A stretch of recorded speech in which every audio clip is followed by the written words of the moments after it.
दख्खनचा राजा श्री ज्योतिबा देवाची मुख्य चैत्र पौर्णिमा यात्रा आज उत्साहात संपन्न झाली।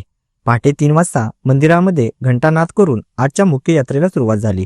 चैत्र पौर्णिमेच्या दिवशी होणारा शासकीय अभिषेक मोजक्याच लोकांच्या उपस्थितीत संपन्न झाला। दुपारी 12 वाजता मंत्री शंभूराजे देसाई यांच्या हस्ते सातारा जिल्ह्यातील इनामपाडी या 1 नंबर सासनकाठीचे विधिवत पूजन करून सासनकाठीच्या मिरवणुकीला सुरुवात करण्यात आली। आज ज्योतिबा चैत्र यात्रेचा मुख्य दिवस। आजच्या यात्रेसाठी महाराष्ट्राबरोबरच इतर राज्यातून सुद्धा लाखो भाविक ज्योतिबा डोंगरावर दाखल झाले होते। गुलाल आणि खोबऱ्याची उधळण करत हलगीच्या निनादात सासनकाठी नाचवत लाखो भाविक यात्रेत दंग झाले होते। राज्यातील भाविकांच्या आयुष्यात आनंद आणि सुखशांती येवो अशी ज्योतिबा चरणी सदिच्छा व्यक्त केली असल्याचे मंत्री शंभूराजे देसाई यांनी पत्रकारांशी बोलताना सांगितले।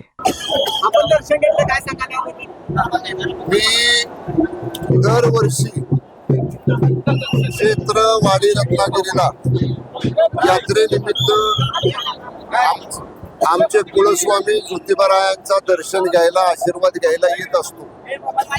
आमच्या परिवारामध्ये पिढ्यानपिढ्या चालत आलेली ही प्रथा आहे आणि त्याप्रमाणे न चुकता मी आज ज्योतिबारायांचं दर्शन घेतलं आणि राज्याला सुख समृद्धीकडे न्या, राज्यावरती आपली कृपादृष्टी ठेवा अशा पद्धतीचं गारानं आज ज्योतिबा चरणी या ठिकाणी मी घातलेलं। यश मिळवायचं असेल तर कष्टाला पर्याय नाही आणि कष्ट प्रामाणिक असतील तर यशाला पर्याय नाही। Adarsh institute and study centre, Vananagar, IIT, JEE, NEET, MSCET, state board.